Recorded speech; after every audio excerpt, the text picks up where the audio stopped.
because right now it seems like, okay, it's going live. Okay, thank you so much. We're live. Great. Thank you, guys. Hello, everyone. Thank you for being so patient. And every time I do this, I feel like I'm brand new going live. So anyways, here we are on the Ascension Roundtables, and we are talking about our multidimensional self. We're talking about past lives, which really, in actuality, they're all happening now. But we're talking about what happens when you connect to different aspects of yourself, and whether you say it's a past life or another life, it matters not, but how that impacts. And the reason why I wanted to bring this subject is because it is really part of the Ascension. And so if you can listen to this conversation, so when it happens to you, you can embrace it instead of saying, did I make that up? I don't know. So that's why. So, okay, we're going to go around to our panelists. Nikki, go ahead and introduce yourself. Thank you, Isabel. Hello, everyone. I'm delighted to be here with everybody. So my name's Nikki Fuere. I'm an energy therapist. I'm an Ascension teacher, and I'm on this Ascension journey, navigating this reality, and to the best of my ability, moving from fear to love. On to you, Max. Yes, hi everyone. Welcome and thank you for joining us. So I'm working on wealth and bringing everyone's wealth, abundance in the awareness, and and everything that is channeling and helping, healing, all the thing. So next is Kimberley. Hello, everybody. My name is Kimberley. I'm a channel. I'm a counselor. I'm a light language alchemist and spiritual ascension teacher and Reiki therapist. So I'm doing a lot of things. And I assist people to transmute their inner shadows to remember who they are. So I teach the Ascension teachings, and it's a process of basically remembering your enlightened state, because we are all enlightened beings. We have just forgotten. So just like the layers of the onion, we're just here to go through basically stages of unlearning, to unlearn our limiting beliefs, to remember the truth of who we are, that we are oneness, that we are love, that we are source. So I'm happy to be here. Thank you. Thank you so much. Okay, so I'm just going to start with my personal experience. I learned how to do hypnosis. And of course, when you're learning, you practice on students.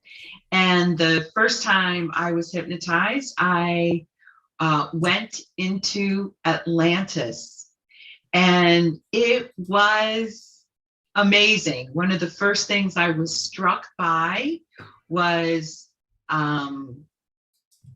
my feelings for it and how I kind of saw it. And so it's not like I can see my hand with my human eyes. It was more of a download of information. So it was like, okay, if I asked you guys, can you remember your favorite Halloween costume, or a favorite outfit in case you don't have Halloween, or a favorite, a favorite outfit? You can recall. So you can recall the color. You can recall your what you wore, how you felt, that kind of thing. It's like a memory. So when you're under hypnosis, you can. It's like you're recalling. And so when I saw Atlantis, what was so interesting around that, it was the city was so vibrant. It I said, oh, it's almost like the Emerald City of the Wizard of Oz. it glowed, it pulsated. It was made out of crystal.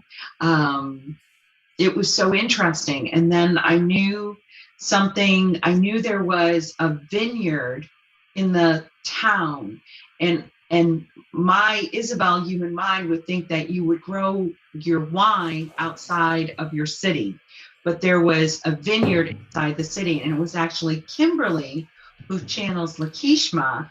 I asked 𝐩𝐚𝐬𝐿, not that Kimberley knew, I kept that quiet, but I asked 𝐩𝐚𝐬𝐿 in Atlantis, did they have a vineyard inside the city? And she said, yes, they did. So it was, I didn't know that, but because I went into that life, I had seen it, and I was a teacher in that life. And then in my sessions, or my personal session, I cried. And again, if it was just me making it up, I wouldn't cry.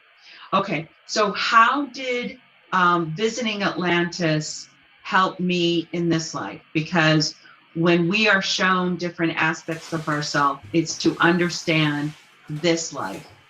And I think it made me realize that I have been a man, I have been a woman, I've had other families, I have a family in this life. And I could feel my energy in that life as a man in Atlantis as a teacher, to this life as Isabelle in this current time as an Ascension teacher. Not that I was an Ascension teacher when I was learning the technique, but it prepared me, if that makes sense.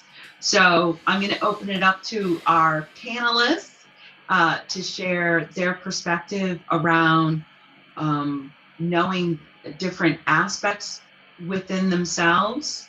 Who would like to jump in? I have a question for you. Yeah. How did it feel to recognize Atlantis? How did it feel? So I actually cried.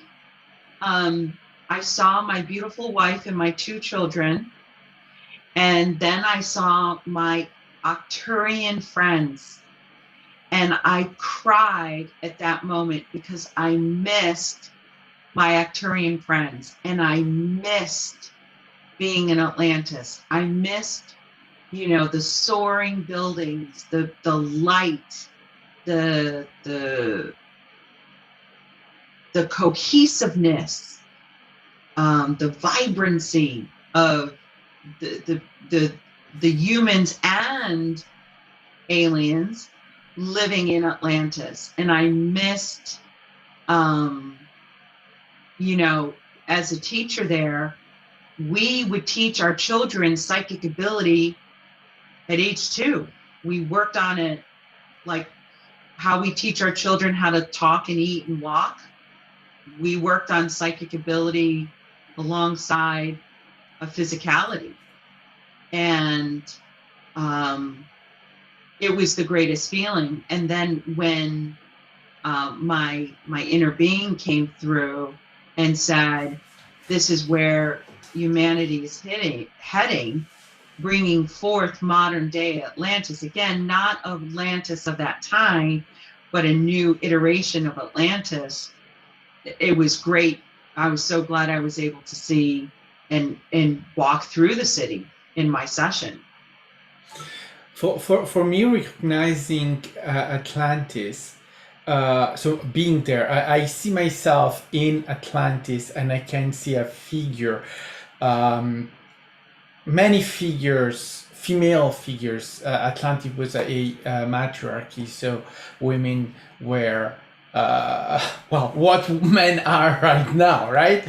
So it was in the other side. So women were more strong, more right. It was completely different. And I have this, but the feeling I have, because Atlantis for me goes into the feeling. So I feel myself there. So I feel the self that is there, and the feeling I have is a feeling of missing it, obviously, because I have a feeling so quiet, of peacefulness and of tranquility, that is strange to have compared to our situation right now. So it's completely different, and I can recognize that those figures that I see there surrounding me are figures that I am in right now interacting with. So it's such a feeling of missing that, but also a feeling of such love and kindness and yes, and right, of still being experiencing it. Yeah, I can really relate. And you know what's interesting, I meet so many humans who are from Atlantis. And then recently I had gone to a crystal shop, and she says, "Oh, I'm Lemurian." And I said, "Hi, I'm so happy to meet you, because I have so much in my energy field Atlantinian." And so it was so nice to meet a Lemurian. And I felt such love. So I did not know this woman, but when we started talking, I started to tear up. I was so emotional that I met a fellow Lemurian.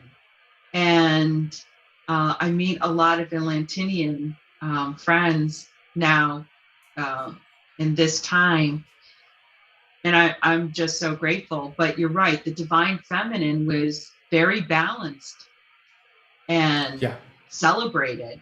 And also I've done sessions where we go to Atlantis, and it was so interesting. Here I am in a session.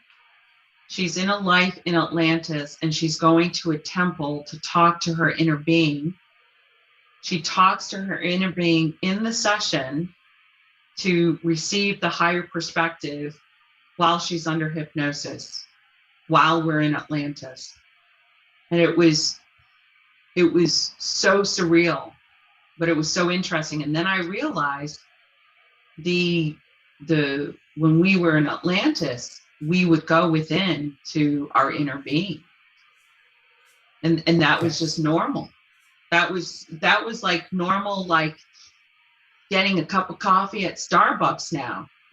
You know, it was just so natural, you know. And here we are telling humans like, "Oh, you should meditate, you should go within, there's an inner being." And they're like, "What do you mean I have an inner being? What do you mean I need to meditate?" You know, it's just so funny to be in a society that was at that level, like complete acceptance, you know.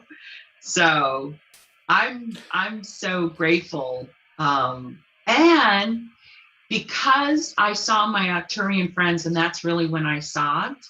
And I was kind of surprised while I was under, and I was really crying, and I was very emotional, and I felt this longing, this like I miss my best friend, like just tremendously. When the Arcturians, and again, Kimberley channeled this. So Kimberley didn't know Auroral, an Arcturian entity, had contacted me. And then the following week, Kimberley was channeling the Arcturians.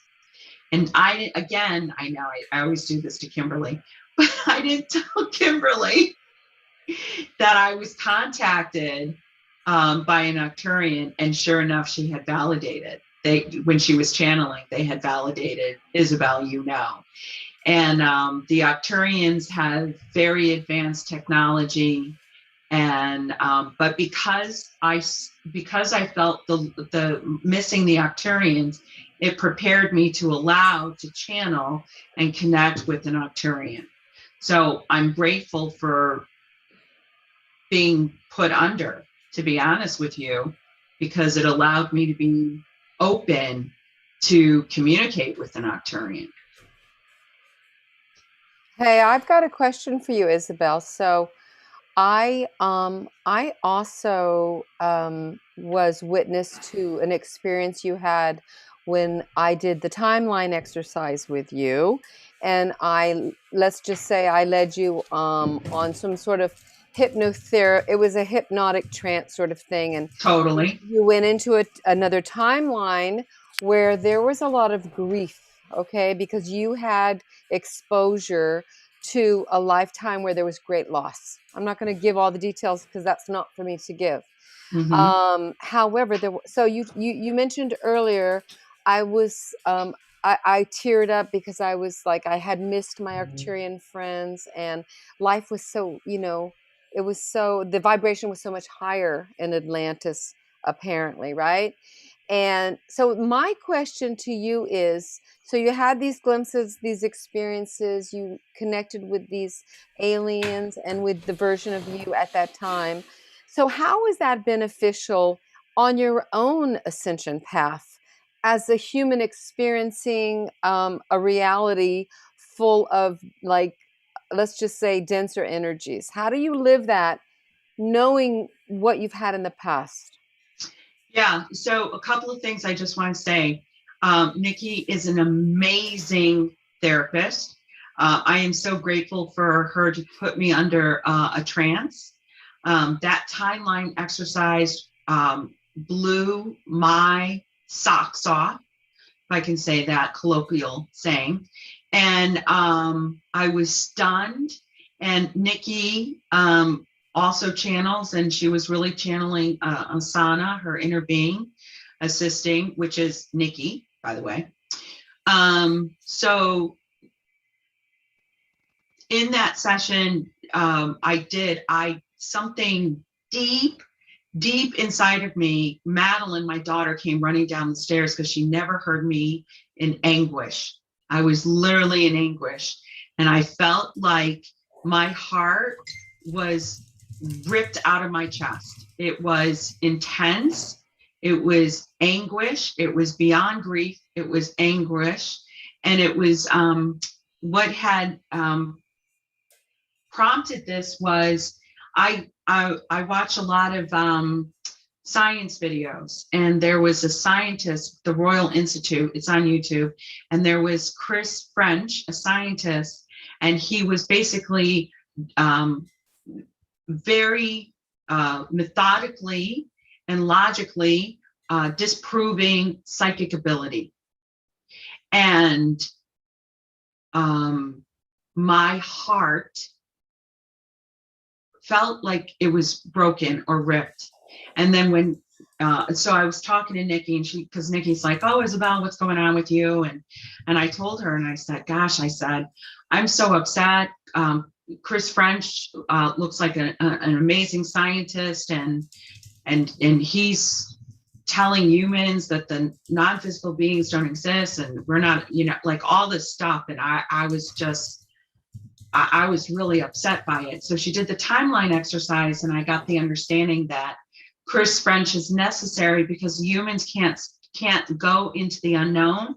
So he's really moving them from fear into love. So his perspective of the non-physical not existing is perfect. And then when she put me in the timelines, I understood why I was so upset, because I felt like entities had turned their back to themselves, their own inner being, and they felt like lost children for me. And so I felt great despair and anguish, and that had to be released within me. So I had to come to the greater understanding that nothing is lost, and it's okay for humans to turn their back on their own power and their own inner being and their own psychic ability. It's okay. They're not lost. It's their exploration. And so Nikki really helped me heal that tremendously. So I just had to tell everyone that. Okay, so going back to your question, so how does that help me now? Well, so because I accepted and had an understanding that if somebody doesn't believe this, I no longer feel hurt. I no longer feel pain. I am no longer judging you as wrong. You know, it's okay. It doesn't matter what I believe, it matters what you believe. And you are perfect, whatever you believe. And now I feel that. Now I'm not just saying that intellectually, I feel that in my heart. So I think it's made me freer, Nikki.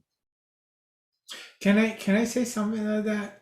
Yeah. Because we had we had a regression together, and there was one of the lives that came through for me. It was a motherly figure living in Papua New Guinea. Well, of all the countries in the world, one of the most remote. But that figure of that woman, with all her children and all her dedication to those children. By the way, some of those children I know now that I have a relationship with, or have met them, even probably in this panel. But for me, having that encounter, discovering that, made me realize one thing, and that is that I don't have to be feeling missing something, or that I will not realize something, or that I need to do something absolutely in this life, because it's happening anyway, in other lives. And those others' lives, we call them other lives, but they are not really other lives. They are our lives as well. So we are living them, even though we're not experiencing them, because we are not, right? We are in other moments, in other realities, or whatever we want to talk with about them. But the thing is that there is no way of having that feeling of having not enough time to realize everything, or you become just much more connected with the now. Yeah. So understanding that, having that experience of being regressed, you've now deepened your understanding of now. Yes. And that's priceless. Now, I just want to say to everyone, Kimberley and Nikki and you, Max, have all received aspects of themselves or understanding of themselves. Nikki was in a gong bath. Kimberley, it happens to you all the time. You go into parallel timelines. Max, you're going to have to share with the audience, Chris from Ohio. Yes. Yeah. So go ahead and talk a little bit about Chris. I think Nikki and Kimberley will find it fascinating, and the symbolism, how the soul chooses so many same symbolism. Yes, so Chris is what we will call as my previous incarnation, right? Now, time doesn't, so it's not previous, it's happening right now, but okay, we're human, so let's talk human. So my previous incarnation, it's exactly the one that happens before. So born in 1951, died in 1972, born in Ohio, Ravenna. So I know a lot about him because I've discovered a lot about him. So born in Ravenna, Ohio, in, as I said, 1951. He went to Vietnam to fight for the US in the war. And he actually didn't want to go. So he wanted to run away in Canada, because he was scared of the war and he absolutely didn't want to go. But he ended going because of his father. He wanted to give that to his father. he couldn't disappoint his father, right? And the figure of his country. So he went there, and he died in 72 in the war. So what I've discovered about this is the interesting part. So Chris, his name is Christopher Howard Turk. So my name, family name is Turci, Turci. His family name is Turk, Turk. So it's literally, and literally it means the same thing. My name in Italian, his name in English mean the same thing. He was born, as I said, in Ravenna. Ravenna, the original Ravenna in our reality, which is in Italy, is just 10, 20 miles away from the town I'm originally from. And so when 2 years ago, when I was first introduced to Chris, first I had the story from the Pleiadian. They told me about, there is this, you have this life where you died in Vietnam. They didn't give me names or anything. And so just a couple of days after, I don't remember how long after, but I was just wondering his name, and I just waking up, I hear the name Chris. So what I've done is that, knowing that he died in the Vietnam War, I went online on the internet, and I went visiting the wall in of the Vietnam War in Washington DC, where I could find there was the Chris. So I check all the Chris, knowing the date, and actually at first I found another Chris from Florida, and I was okay, but the following day I was still checking, and I found Chris, and I see his picture, and I knew this is the one, right? That's the thing. Yep. The moment there is no, right? Yep. And so I started that, but in that first moment where I had I took the picture of him. There is in the memorial, there is a picture. It's a very old picture. It's not that, but now when I watch it, I say, well, there is some likeness. It's Yes. right. Yes. And then the last thing. So the just recently I went checking again, and that's where I found out about Ravenna being his where he was born.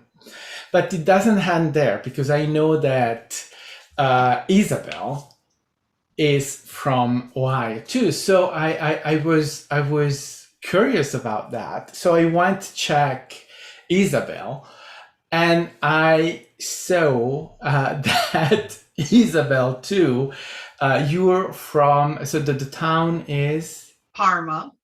Yes, Parma, and Parma is in my region too. The original Parma is part of that area too. So I was, okay. Again, as you said before, do you just take it saying, it's just a coincidence, it means nothing? And at first I was there, okay, don't do too much with it, just, and then I said, well, no, there are no coincidences in life, right? That's right. There is no such thing. There is no coincidence. That's right. And so I would say, well, there are, right? It's just a pile of so much together there, and I said, well, this is Chris, so I know a lot. I was able to bring back to discover a lot about that. And then Chris is also a personality, or a someone that can come through me that I'm connecting with, especially in everything related to war and this kind of thing. Chris has his saying, right, to come through, and in my head sometimes I say, well, yeah, that's war. Yeah, and I think he's helped you with war. So just so you know, Max is working through. He's been a slave. He's been abused of power, and in this life, his mom squashed any power in Max. So when Max was exerting his power, his mom would smack it away. So also, his name of his last name means man from Turkey. So yes, isn't that interesting? Chris, Turk means man from Turkey, and Max's Turci, how do you say it?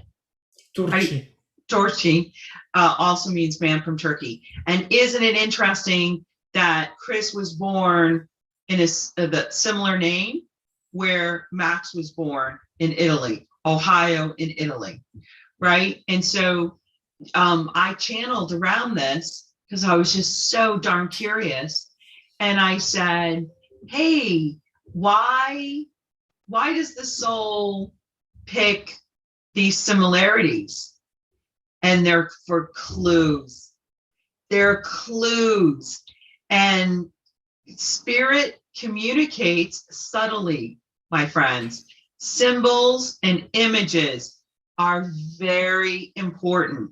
We are so literal. We are so visceral. We think A and B, but it's way more exciting than that.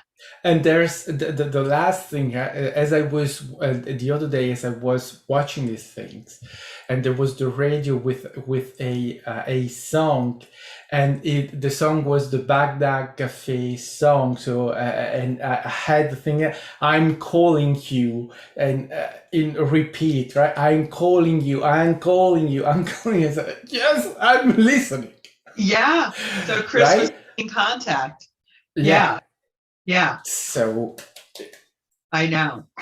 All right, Kimberley, you've been awfully quiet. You got to jump in. So yes. She's got a really cool experience. Thank you. Yeah, I don't know where to start. I have so many experiences, but it's amazing, Max. The fact you are able to identify a face and like all those details, very recent. That's amazing because for me, they're all ancient. But in saying that, I have remembered a lot of parallel lives, but a lot of them go like what we call as very ancient past lives. So for me, it actually happened around 2008. This is when I was working as a spa therapist, and I was doing a lot of body work, like massages, and I was always taught to connect, right?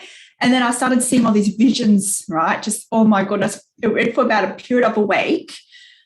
I went through a stage of awakening, and some people might call this a Kundalini awakening, but basically my third eye was like, for about a period of a week, I could feel like my third eye, like little ants going in my third eye, like the chakra ray, those of you who have Reiki. And then it felt like all these ants were crawling into my eyes and like going around my head. And I used to touch it, go, what is that? Has it got ants in my hair? And it's just energy. Anyway, I had all these visions of me being in ancient Egypt. I would shake my head. I could feel the beads. And I even had a language come out of me. And I tried to put it on paper, but because it was a different language, I was like, okay, I don't know. It was a bit difficult to translate at the time. But anyway, what this showed me is that, it kind of alluded to my purpose at the time. I didn't know exactly, but I just saw myself as a healer, a person with power, the strong divine feminine within me. And, come 2008, I was kind of into spirituality. But then I got attuned to Reiki, and then I got a bit more into it. But then, life goes on, and I was kind of in and out, really focused on this kind of stuff. But it wasn't really until I started channeling about 5 years ago that, I went through another stage of I started to remember more of these past lives. So it was all the Egypt ones. It was interesting. And, Isabelle was talking about 𝐩𝐿𝐴. That was my first remembrance. So it's kind of cool. And so basically 𝐸𝐿𝐴 was my mum in Atlantis. And those of you who follow me, Beings of Light with Kimberley, my YouTube channel, follow my work, I actually channel 𝐸𝐿𝐴 every month. She ascended master from Atlantis. She was my mum. right? And I was Azrael, not Azrael, the angel of death, Azrael different. Just to let you know. But I was the keeper of the original Ascension teachings, right? I was the keeper of that, and how that related to me. And if you have glimpses of your past life, this is what it shows you. It does. I mean, it doesn't always, but for me anyway, it does always relate to your current life. But it could be to do with soul contracts or things you wanted to explore in this life. So for me, they showed me this life to validate to me that, yes, I'm supposed to do this. I'm here for this, right? Because, of course, when I started channeling, I was kind of, going into self-doubt, as you might know, when you, and Isabelle had doubts as well. So when you experience a lot of mystical experiences, it's only natural for you to kind of have some doubts about, is this real? Is it my imagination? I did the same thing. I thought I was going crazy because all of a sudden, like about 5 years ago, it's like a switch turned on. Like, even though I've always had contacts with the angels since I was an adolescent, this was like another level, right? And it's just like so many beings were coming to visit me. It was a bit overwhelming, right? And so basically, 𝐩𝐿𝐴 came to me and told me my story, like why I'm here, and I'm here to teach the Ascension teachings once again. Hence, this is what I'm doing, right? So, and it was so cute that, and of course, again, you have the doubts. I'm like, this is my imagination. Because at the time I was kind of like, okay, this is cool, but it's so detailed. Like, am I imagining this? And 𝐻𝐿𝐴 visited Isabelle. And of course that helped to validate me that, okay, I'm not imagining things, right? So that was good. But, I've had so many experiences, and it's, and another one to do with my soul contracts. And again, if you have glimpses of this, everybody has this. I mean, you might think it's your imagination. And actually, when you sleep, right, wake up from your dream state, what we call as a dream state, you're actually visiting your other lives, right? And you might have this weird, maybe it's another timeline, maybe it's some ancient culture. And like, oh, that was interesting. But you visited one of your lives, right? So it commonly happens for most people, and they think, oh, it's just a dream, but you are visiting one of your lives here. I mean, because of what I'm meant to do in this lifetime, because of, I guess, my abilities, and because I was a teacher in many lives, I guess for me in this lifetime, I was able to more easily, I guess, remember a lot of my past lives. So that was because of my Pacific soul contract, but everyone has this ability. And what's interesting is that I, had a lot of remembrances too of ancient Egypt, and there was one, and this is actually one that I was under with Isabelle. So I've remembered a lot of my own like other lives outside of the Isabelle session, but this particular one was with Isabelle. And even though I had the knowing that I was in the mystery schools, like I did remember bits of it, this one was so detailed. And even though I was in the hypnosis state, I was able to put my hand up and do the anointment on the third eye. I was actually, and like because when you're in hypnosis, your body's really heavy. And I remember, do you remember that? I was like actually lifting my hand, and I was doing the anointment sign on the third eye. But yeah, it was. So basically, again, have lots of lives. But I remembered another one that is actually very common to a lot of light workers. It's fear of persecution. So I was in another life. I won't go into details, but basically I was killed for who I am. I was killed for teaching the Ascension teaching. So again, basically all the lives I've remembered, I was a teacher of the Ascension teachings, right? I brought forth this wisdom from the stars about how the universe works, and teach people, right? This is how I've been in basically all the lives that I remembered. I was a teacher, and basically I was killed for it because the powers that be didn't want that, right? So, and that experience allowed me to, in this life, carry on a soul, what we call a soul contract, like pre-birth intentions. And this allowed me to have a fear of public speaking. So isn't that interesting? I'm here meant to be a teacher, yet I have a fear of public speaking. That's perfect. It's very common for light workers. So I know a lot of you who's watching this, you might have been, burnt on the stake as a witch, or what, because if you're a light worker, if you have a calling to assist others, empower your life, empower others, then you were like working other lives, right? It might not be every life, but you would have had at least some lives, you know, with this mission. So it's very common, this fear of persecution. And I was aware. So how funny is this, right? Knowing what I know, with the abilities that I know, right? I still imagine, and I was still teaching, doing the YouTube, doing everything. And I still had fear of public speaking. And it was so interesting because I know it's an irrational fear and I know it relates to my soul contracts. Yeah, I still had it. And like, I'm doing this now, I'm doing everything that I'm doing. And from the information I received, I have completed that soul contract, well, at least that stage. You know, who knows in the future, maybe there's another stage will be activated. But what that means for you, those watching, is that, yes, we all have soul contracts. We all have fear. And how you overcome it is for you to push past the fear. So I was shit scared. Sorry, but I remember when a friend of mine, when I started channeling, she goes, you should put it on YouTube. This is, you know, more than 5 years ago. And I was like, no bloody way. I was like, so scared, guys, so scared. At the time, I just had a Facebook group and there's no way I wanted to put things on YouTube. Anyway, I pushed past the fear and everything. When I receive information from non-physical messages, I push past the fear. And that's how you resolve.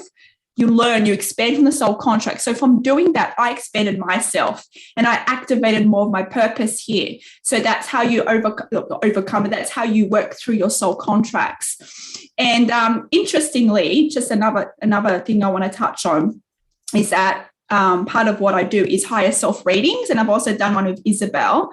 And when I do higher self readings, sometimes there's higher self aspects that come through because I trans-channel people's higher self aspects.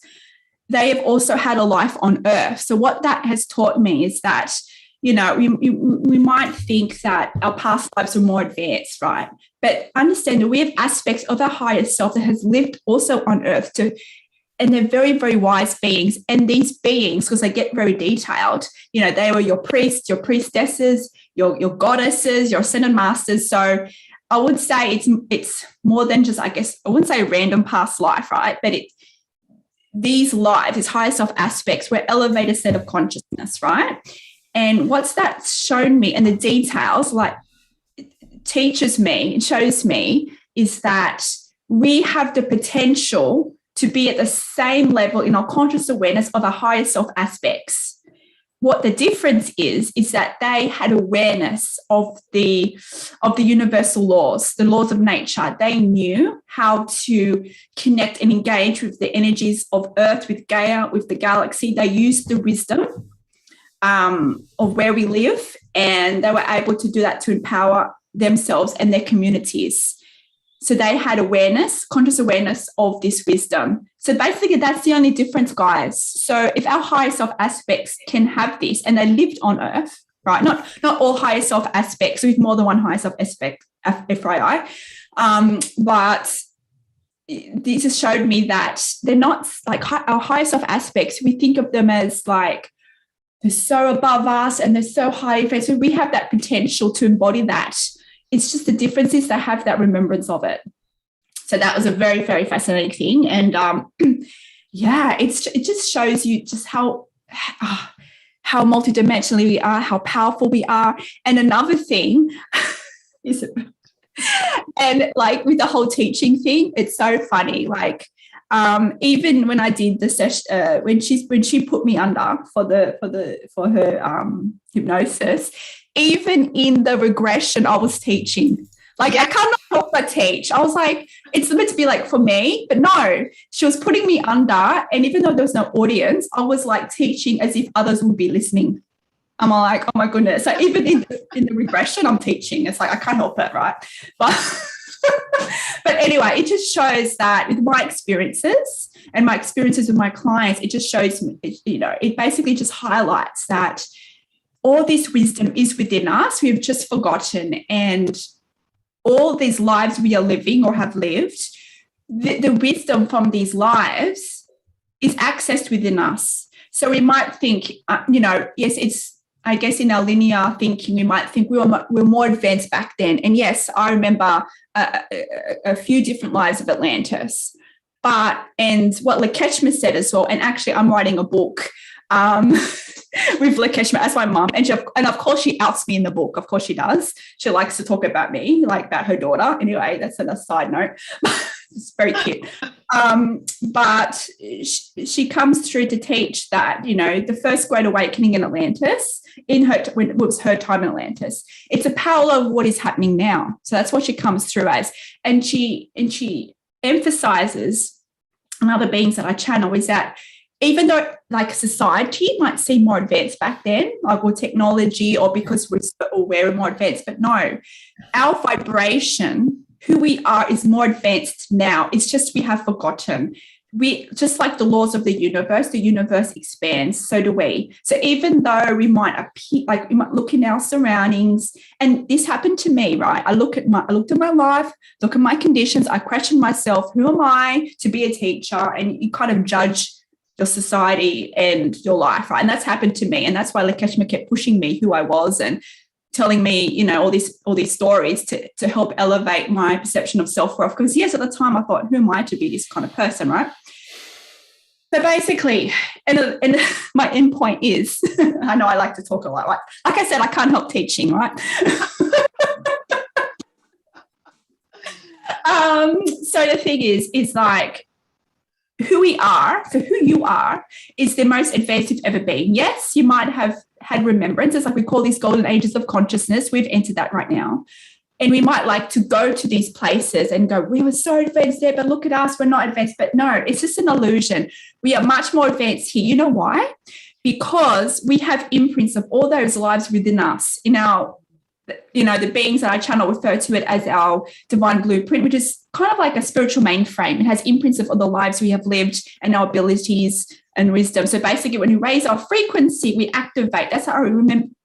That's how we activate our remembrance. So, of course, doing the shadow work, you need to work on your limiting beliefs. But as you do that, you raise your vibration, you activate the knowings of your other lives and your abilities. So what this shows you is that you don't have, you have access to your other lives now. It's by raising your frequency when you activate that remembrance. And just be mindful, because sometimes you have a daydream, you have a glimpse, you have a resonance, right? And you might think it's your daydream, but you're peering to another dimension or another life. It happens to me all the time. I've talked, before on here, and it's like I brush my teeth and all of a sudden I'm seeing like a future life or parallel reality, or I'm having like a future conversation with Isabelle. Like it happens to me all the time. But a lot of the time we kind of disregard it. We think it's our imagination. So it's just being mindful that the stimulus is happening all the time, just being aware of our surroundings and knowing that the messages are always there. And if you can be in the present moment, you will be able to be aware of this information, this wisdom. So yeah, bottom line is that you're very highly advanced. You've just forgotten. So all that wisdom of your other lives is basically, there's a thread that connects those lives to this life. So all those lives are helping you in this life. So it's about just being open. Yes, you have soul contracts, rebirth intentions, and that helps you to expand. And you might ask, okay, well, how do I know my past life? And how do I, ascend if I don't know my past lives? But look, make your intention before you go to sleep, make your intention to visit non-physical, to visit your other lives, and to remember them when you wake up. And if you do this, you'll start, your consciousness will allow you to remember more and more. So you can do this in your dream state. So that's probably the path of least resistance there, in your dream state. But yeah, it just shows that you are so highly powerful and highly advanced. We've just forgotten. It's just a journey here of remembering this and going through the stages of unlearning. You know what? I just want to jump in. A lot of humans will go to a new place and it feels familiar. Or when Nikki and I met, there was such an intense connection. And when Kimberley and I met, there was another intense connection, and of course, Max, because now Max and I, we're so connected. Now, I haven't seen my life with Max. I know Kimberley was my mom in another life, and we've had so many lives, Kimberley and I, in Atlantis, in the mystery schools. And when I met Nikki, it was so weird. I kept on seeing like these men in black robes. And when she went under, Asana's like, oh, the scholars. And I remember being her sister with blonde hair, working with children. And Nikki's like, oh yeah, you were a governess. And I went, wow. And the mystery schools. So like, it's so interesting. So pay attention when you meet someone new and you feel they feel familiar, or pay attention when you go to some place you've never been, but it also feels familiar. These are clues. Don't discount it. Don't say, oh, that's how, I don't know. But if you accept it and say, oh, I think I had a life here, you're opening up your mind, you're opening up your heart so you can receive more information. Because if you push back, you're resisting. So how are you going to get more information when you say, no, I don't want that?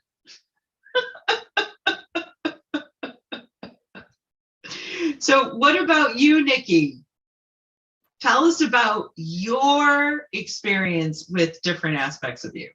Well, before I do, I wanted to say a couple of things that came up while I was listening to the beautiful Kimberley, giving us all these rich treasures. Your shares are always so informative and entertaining too. Thank you, Kimberley.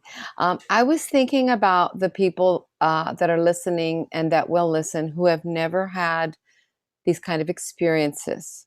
And the first thing I wanted to say about it is that I remember when I was really in 3D and I was living in duality. Not that I'm on cloud 9. I still have contrast and resistance, but back then there was this notion that when I have this, or when I do that, or when I can experience that, then I've arrived, right? So I want to say that whether you ever experience a past life or you never experience a past life, it has nothing to do with how worthy you are. That's the first thing. And I would say that your now moment is the most important moment. And like Kimberley said, I was on the beach with Isabelle this summer, and I was having a little fantasy going on, and right, I think like a couple, and I felt a little bit like, well, what's that about? That's an obscure kind of thing to experience. And then Kimberley said, when you go into other scenarios, like a daydream, it's actually another reality. I was like, oh my gosh, I thought that was some really good news for me. But one of the things that having had these experiences through, several past life regressions, as well as I've been doing, I'm a big Kundalini yoga person, and I've been attending gong baths for many, many years. And the progression of going to those gong baths is regularly I do experience, I see my past lives and I see them in detail. And it's really interesting because I've become more interactive. So I can stop and visit for a while, or I can let them go by and see as many as I want. And that's kind of a cool thing. But what I wanted to say about it is it's given me a perspective on my now reality. And that perspective is that I'm taking everything way too seriously, that this lifetime is the blink of an eye, that it's I remember, and I hear it around people that let's just say people that are living in duality. And I would say mainstream, most people, when somebody dies, what's the reaction? Oh, that's so sad.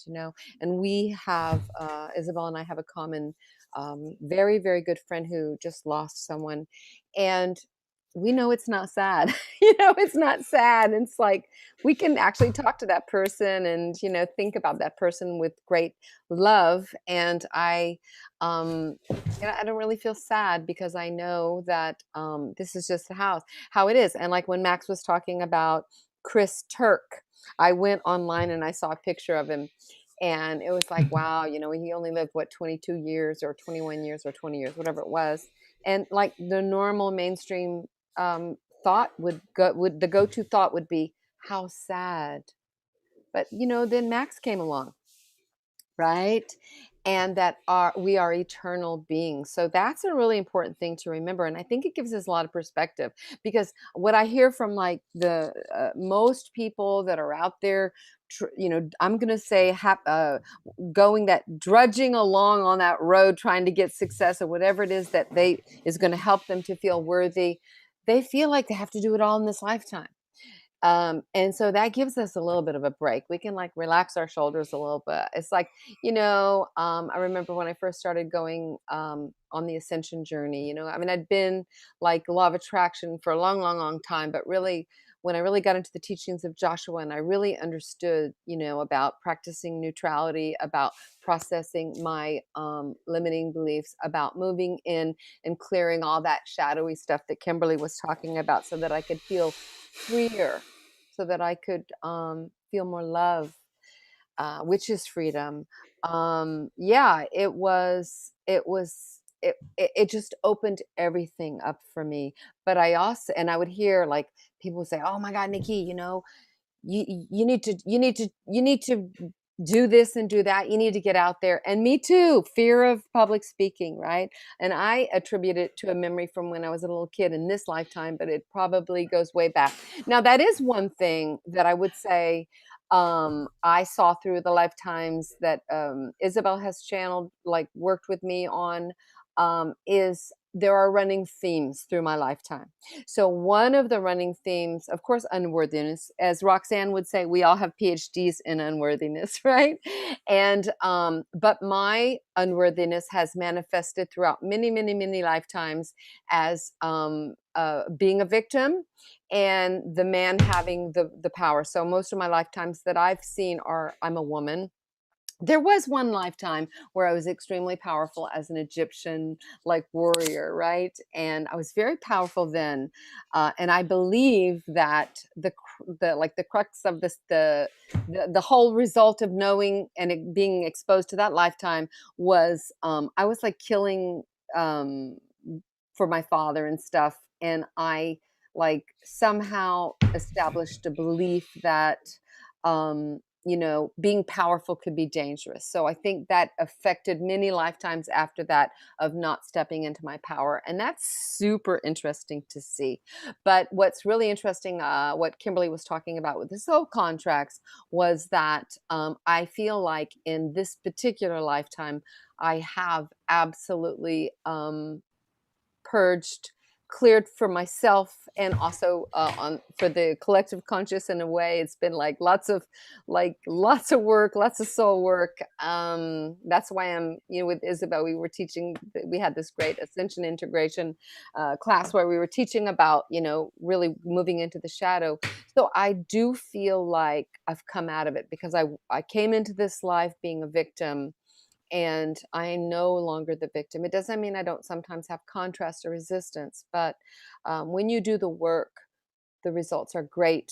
The pain, when I see people that are in intense emotional pain, I don't feel sorry for them. I don't feel sad for them. I don't worry about them. I think, yay, because the more intense the pain, then that means they're birthing desires for something else. And if they have the courage, and if it is chosen in this lifetime, they will expand, they will get on the other side of that, and they will live in more freedom. So it's been really interesting for me, especially in certain relationships, like my relationship with my husband and other people.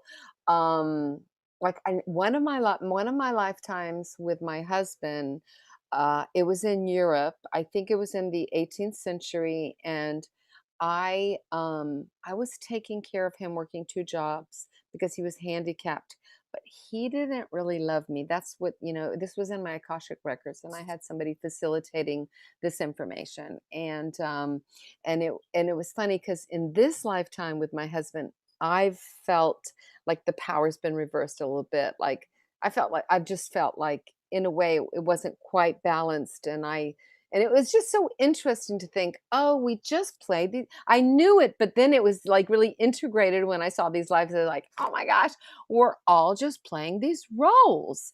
And I'm doing my role perfectly. I don't have to be different. I'm doing it exactly how I'm supposed to do it. And when I am triggered by my sister or somebody else, my son, when I go into fear, like, oh my God, this is really painful. I hate this. And at the same time, there's information here. So what's the information? Okay, I'm being triggered because I see it as wrong. Why do I see it as wrong? Because I have a rational fear that something bad's going to happen to my son, or that, my sister should recycle, or some crazy story. There's always something like that. But it's always an opportunity for me to clear beliefs that no longer serve me and move into more freedom. So whether you've experienced a past life, um, or you haven't, it doesn't have any great meaning in the world. But this is sort of the fun part of the ascension process, at least for me. It's like, oh, how cool. And when Izzy and I were together, I think it's actually more fun now when you regress me. We like to just talk to my higher self a lot, right? It's sort of like interesting to see the themes that have run through these lives. It's interesting to see the lives, the the soul family that I've been playing around with, and to see them when I've regressed my own, not on purpose, but I do matrix re-imprinting. And so this is a form of energy work where we go in and talk to usually the younger versions of you, and we sort of pinpoint where the trauma was. But a few times when I've said, when I've led a client along the timeline, I say things like to an earlier time, perhaps even before this, and I've the clients have gone actually back to past lives, and it's really interesting because one of the questions I always ask is, why did you show up? What is it that you have to say to this present version of you, if we're saying that there's time? And it's always really interesting because that client can always draw upon the strength of the wisdom of that earlier other version of her or him.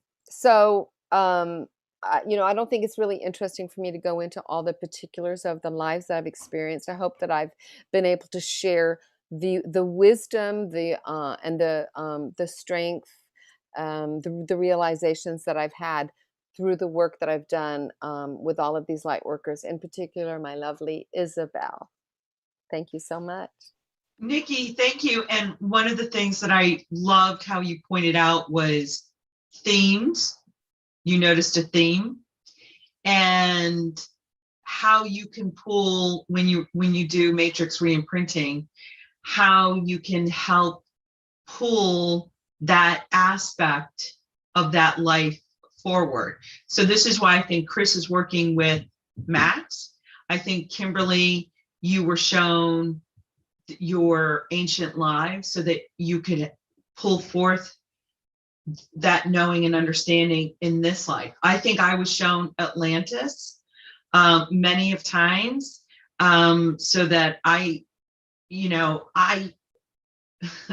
so when the inspiration came to create a tarot deck for children, and when I uncovered there is no such thing right now in this physical reality, I started to laugh, because in Atlantis, we taught our babies right away. And so when that inspiration came to me, I was like, okay, it makes sense. It's something I would have done in that life in Atlantis. So I hope this helps everyone. Max, is there a question from our audience? Yes. Kathleen is asking, so when Max connected with to Chris, was it really his higher self since at that frequency? Well, I you see, it's how Nikki, before you said that you've checked and you've seen he died at 21, 22, and said one could say, oh, sad. And yes, but Isabelle, right? We were talking about that, and I said, yes, that is the version of Chris I choose or we choose to connect with. Chris died in Vietnam. Yes, that version I'm connecting with. So there isn't just one version of Chris, there are many versions of Chris. So when we connect with our other life, other personality, other species, whatever, you can connect with different versions of them, or also what we will say a higher version, which is closer with our higher self. It depends. It's always a question in the moment with whom or which version we connect.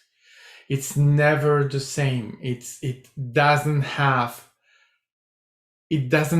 to, it's not always the same one, right? Because the frequencies changes, the energy changes, so the moment changes. So we are simply, it depends from the moment.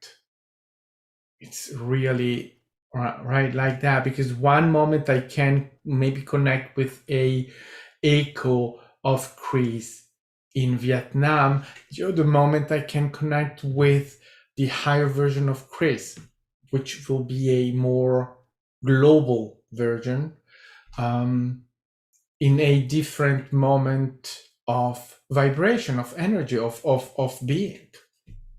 Yeah, I'm going to jump in. So Kathleen, the team is saying it's like a different song. So you have a singer, but the singer sings many different songs. And so you're tuning in to a version of a song, and then the singer sings another version of the song. It's all the same energy of your inner being and in your energy field, but you can tap into a different level of consciousness or a different tune. Yeah. And let me just add something as well, just with my experience with the higher self readings that I do. So basically the information that they've given me is that we have between 7 and 8 higher self aspects. So basically these are aspects of beings, and it's kind of like the aspects of them that creates like a whole, right? But we also have thousands upon thousands, if not more, past lives. So there is a kind of a difference here. And by me doing the higher self readings, basically, even though some people have had, their higher self aspects has had life on Earth, like my life as 𝐻𝐸𝐿, she's one of my higher self aspects who lived in Atlantis, right? And I'm aware of 5 of my higher self aspects currently. I've still got more to explore, right? But we have much more, what we call as past lives. So what that means is that it doesn't really matter if there are really a higher self aspect or past life, because they're here to teach us. Just with the higher self aspects, and like, for instance, like, I don't know if you've watched on my YouTube channel, I actually did a higher self reading with Isabelle, and one of her higher self aspects is goddess Isis.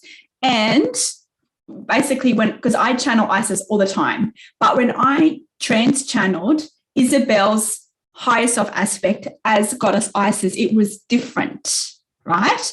Because our higher self aspects, even though beings are not, how do I say this? They're limitless beings. They're also multidimensional. So the aspect of Isabelle that's goddess Isis is a little bit different, right? Because all beings are multidimensional.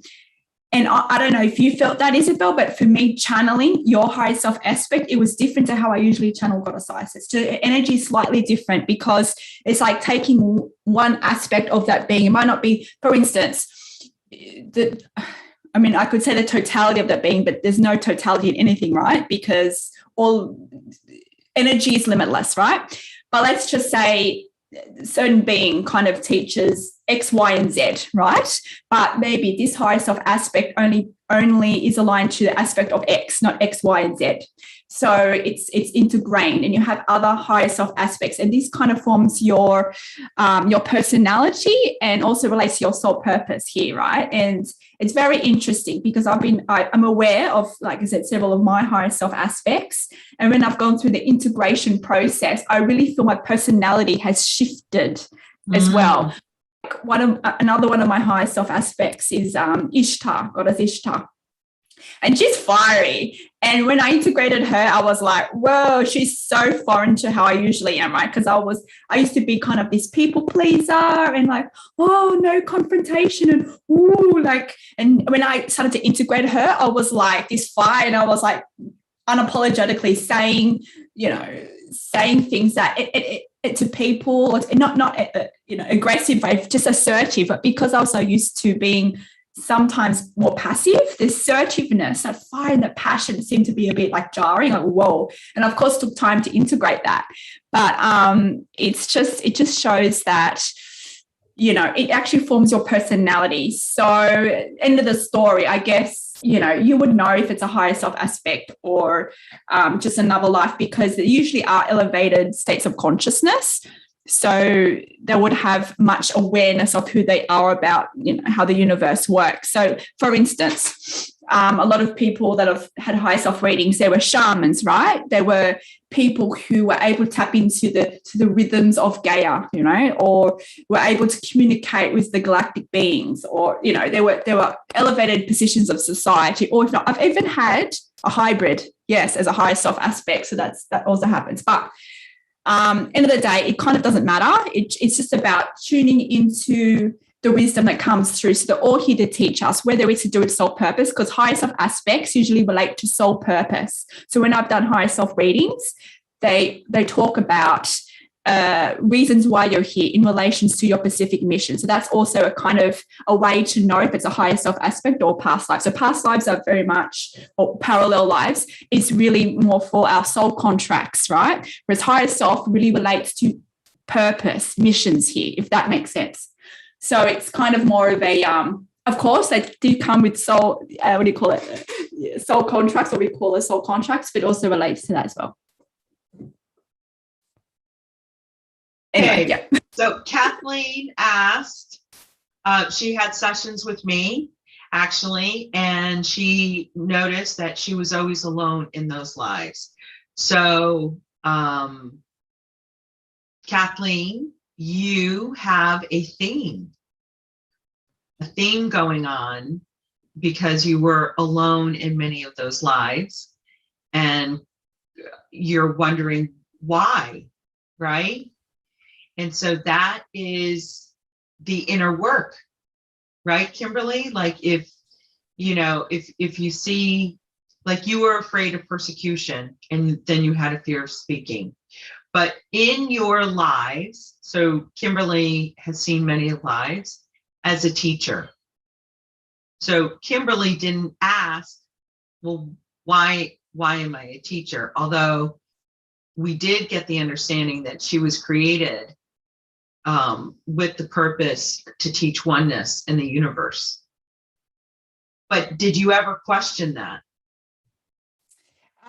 Well, yeah, well, of course, because it all relates to our how we perceive our sense of worth, right, and our self-love. So, of course, without 𝐩𝐚𝐬𝐬𝐿 telling me who I was, without seeing my other lives and actually beings that are associated with those other lives coming to me and telling me who I am, and even in other lives, it kind of really helped to raise my level of self-worth. Because, yeah, at the time I was like, who am I to be this grand teacher? Like, it kind of seemed like when they were telling me who I was, it kind of seemed a bit like, whoa, a bit like, hang on. But that's because of my level of self-worth. Why? I thought, I'm not worthy of this. Like, I'm just this average, like, you know what I mean? I'm just like this not kind of normal person. Like, I don't know, like, you know what I mean? Because I judge my reality, I judge my surroundings, I judge everything. Like, how can be a teacher when this has been manifested in my life and the presentations in my reality, right? And I kind of had to process that. That's the shadow work.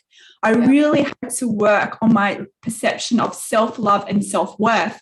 And because it related to my specific contracts, they really came to me to teach me this and show me this is who you are.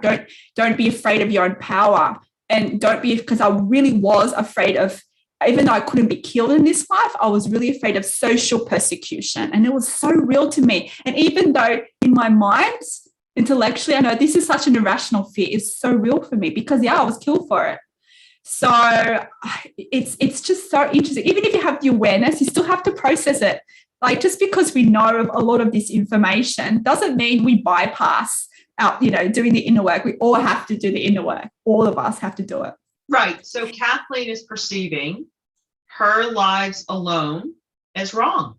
Yeah. And you know what I would also say, it's sort of like what I shared about my lives. Like, in all of these lifetimes, I was in relationships with men where they didn't, let's just say they didn't, they had the power. I gave away my power. I felt powerless. There was probably, emotional abuse, that sort of thing. And that kept repeating, because that's how the law of attraction works, And, people talk about this, and this is one perspective, and I don't even know how I feel about it, but I feel like if like Kimberley said, and I agreed for myself in this lifetime, I feel like I've completed that contract, because I've stepped into my power. I'm stepping into it now. I'm no longer seeing myself as less than others. I see myself as equal to everyone else. And I have more confidence, and I love myself so much more. And I don't think that I did that in any of those other lives. So I believe we keep being presented with similar scenarios until we've birthed enough desire that we make the change. And also, we always choose which life we will awaken in. And if I'm not mistaken, Kathleen has awakened in this lifetime. So I would, my first go-to thing would be, what do you want? And then do the work to look at. One of those good questions is, what is stopping me from what I want? What is it? And look at it, because you're not a victim. This is the thing about being on this ascension journey, is we're realizing, it's about being powerful, but it's also about caring about how we feel. It's about processing our fears. We no longer have to live in fear. And that's the work, That's wonderful. And also, just to add, Kathleen, about being alone, does that trigger you in this lifetime? I'm curious. If that's a theme in your other lives, then the theme might have been carried through this lifetime, right? So was there a time, or are you still experiencing, fear of being around crowds or fear of being alone? So it could be either or, right? So yeah, maybe really sit with that theme and look at your beliefs and see if that still triggers you. So it's interesting, because if it's still there, it means it's still for you, right? And whenever we have a soul contract, which are pre-birth intentions, it's for us in every way. Like, if I didn't have the soul contract, if I wasn't persecuted in that life, I wouldn't birth this soul contract. If I didn't have this soul contract on processing the fear of persecution and pushing past it and doing it anyway, I wouldn't have. It basically creates a ripple effect. When you resolve a soul contract, the level of energy that is activated, it's so empowering. It just creates a ripple effect, not just within you, but all of the collective and all your lives. It's like you go through another stage of awakening, and you really activate your divine blueprint. So no matter how challenging it is, I mean, for goodness sake, I had awareness. I knew all this wisdom.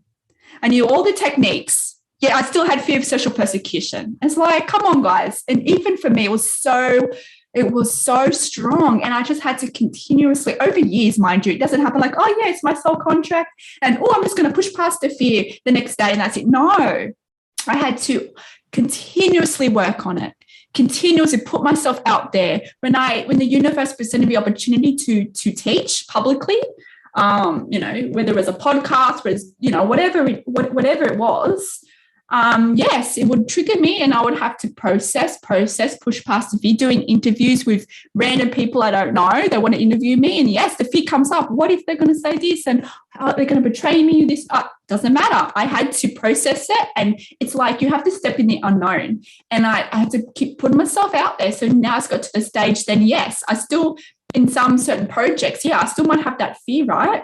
But it's I've worked on it so much now that it's just like the fear is much less, right? So it's I'm able to manage that, and I'm actually process of, hang on, this is an opportunity, this is the universe showing me to go in this direction. So yeah, I'm going to jump in.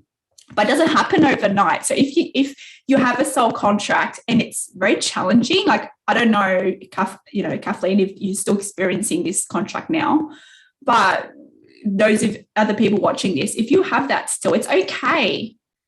It's okay if you have this. It's just a lesson, right? And there's no end destination. Like, we might think, okay, we have to resolve this soul contract, but no, we don't. Like, and there's no race here. So it's, as you do this journey, it's about firstly being kind in yourself, be compassionate with your own self. Because I know many light workers out there, they are the biggest critics are themselves, like, they judge their journey, they judge their progress. It's like, why can't I get here already? Why can't I resolve this limiting belief already? There's no race here. But to release the resistance to exploring these things, we have to kind of surrender to it, and we have to be compassionate with ourselves, right? Love our journey, accept where you are. There is no race. Where I am today is because of my soul contracts, because of my specific life purposes here. So, for instance, you can't compare your journey with my journey. I can't compare my journey with another person's journey, because everyone's journey is unique. So that's something that I learned very early on as well, is to let go of the comparison, because you just don't know other people's soul contracts. You just don't know their soul mission here. Yes, I started to remember all these lives as information, what you might think earlier on, I guess, but that's because of who I was supposed to be in this life, because I'm meant to be a teacher in this life. So it's kind of, I was, like, doing a lot of all this stuff in a very intense way. And, I had situations in my life. Yes, I had themes in my life that caused, in human terms, trauma. But it was part of my soul contract too, to allow me to go inward. So everything is perfect. So if you have this theme, or whatever theme you're exploring in other lives, most likely it's in this life too, but maybe it's in a different form. Just have a look at that. And look, you don't even have to know the details, to be honest. If you are triggered with fear and there's a theme, that's your soul contract. If you see a theme in your human life and there's a particular trigger, then you know that relates to your soul contracts, your pre-birth intention. So yes, if you're guided to go back and to explore that life, yes, but you don't necessarily have to either. You can work on it also in the present now, but it asks you to surrender to it, to be non-resistant to it, bring it into the heart and love it. Because if you're in fear, right, that's just a dimension of you that is in the absence of the remembrance of love. It's an aspect of you that needs love. So you just and it might be hard to love a fear. I understand that. But if you can practice acceptance, that's equivalent to unconditional love. Just being acceptance of it, and then you can increase that even more with the frequency and be, grateful for it, because it's showing you a soul lesson here. It's giving you an opportunity to expand. So you can be grateful for that soul lesson, even though the lesson itself is very challenging. But like I said, it doesn't happen overnight. So be gentle on yourself, because we criticize ourselves the most. And I know, because I was one of these people. So I've learned over the years to be more gentle on myself too, because, because we're all in this journey. There is no end time. It's a journey. So we expand through the journey, not because of the end result here. So it's just embracing all aspects of our life, embracing our fears. They're just teachers. And just surrendering to your reality, because your reality is for you in every way. Right. So whether she resolves this, or really, it's not a question of resolving. It's a question of understanding. It's a question of deeper understanding of who she is, of why there's this theme, why, I agree with you, Kimberley. You don't have to go into those past lives, but look at this life. Why have you accepted? Were you giving away your power? Like Nikki said, in her relationships in the other lives, she always gave away her power to the man, and she did soul work around that. It's all about expansion and greater understanding. And that's what I just wanted to underline. Max, what were you gonna say? Yeah, I just had this thing popping in my head. The question is the loneliness, and I had, what about your team? I have this thing in literature with Jane Austen, and this right the writing when you have the absence of something, that something is just shouting at you. And then the question is, are you listening? Are you able to perceive that shout? That's all. Thank you. All right, actually, we're going to wrap it up. Hey, you know what? I do want to say one thing, Izzy. Okay. He's absolutely right. And usually our bodies talk to us. So are you listening? Because if we're not listening, if we're not purposefully thinking and processing, our monkey mind goes to town. And if we don't listen, it gets louder and louder, and it usually goes into our bodies. So that's always a good indicator. Your monkey mind can fool you, but your body never will. So are you listening to your body? Oh, that's brilliant. All right, so listen, my listeners out there, you can listen to this on YouTube, but there's a transcript option. So you might want to read the words. Kimberly said like a chock full of things, Max, Nikki, myself, and maybe reading it, you can highlight a couple of sentences and things like that, because I am passionate around your ascension. It's what you believe. So I hope this was helpful. Thank you so much. Who is hosting next? I don't know. Max, Nikki? Back to you on that. I can't, because it's the night before I'm going back to France. Okay. It's going to be too much. All right, so it's either you or Kimberly or Max. It should be Kimberly. I host last one. All right, You, Max. Max. It's me. Okay, all right. You. I'll do the All right. one when I get back. I'll do the one after Max. Awesome. Well, I hope you enjoyed this format. We were changing it up a little bit. And I love you all tremendously. Bye. Thank you so much. Bye, everybody. Thank you, Isabelle. Thank you. Bye.